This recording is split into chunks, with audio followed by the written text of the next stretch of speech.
Hello friends, welcome back to my channel.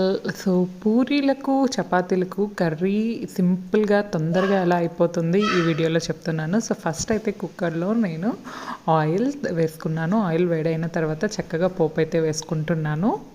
సన్నగా తరిగిన onions వేసుకుంటున్నాను. తర్వాత టమాటో అండ్ మిర్చి కూడా వేసుకుంటున్నాను. తర్వాత క్యాప్సికమ్ వేసుకొని ఆ తర్వాత మనం రుచికి అండ్ వాసనకి చాలా బాగుంటుంది కదా కరివేపాకు, అందుకు కరివేపాకు కూడా వేసుకొని వీడియోలో చూపించే విధంగా మనం టోస్ట్ చేసుకోవాలి. ఆ తర్వాత కట్ చేసుకున్న ఆలు అండ్ క్యారెట్ కూడా వేసుకుంటున్నాను. మీ దగ్గర బీన్స్ ఉన్న బీన్స్ కూడా వేసుకోవచ్చు. తర్వాత రుచికి తగినంత ఉప్పు, పసుపు, కారం, గరం మసాలా పొడి వేసుకొని కొంచెం బియ్యం పిండి వేసుకోవాలి. కొంచెం బియ్యం పిండి వేసుకోవడం వల్ల మనకు కర్రీ అనేది వాటరీ కాకుండా స్ట్రక్చర్ అనేది చాలా బాగుంటుంది చూడడానికి, అండ్ టేస్ట్ కూడా చాలా బాగుంటుంది. సో బియ్యం పిండి కంపల్సరీ వేసుకోండి.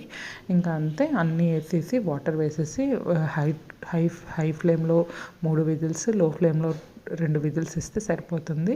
ఈ విధమైన స్ట్రక్చర్ అయితే వస్తుంది. తర్వాత మనం ఒక చెంచా అదే పెద్ద గరిటె లాంటిది తీసుకొని చక్కగా వీడియోలో చూపించే విధంగా స్మాష్ చేసుకుంటే చాలు, పూరీ కర్రీ రెడీ.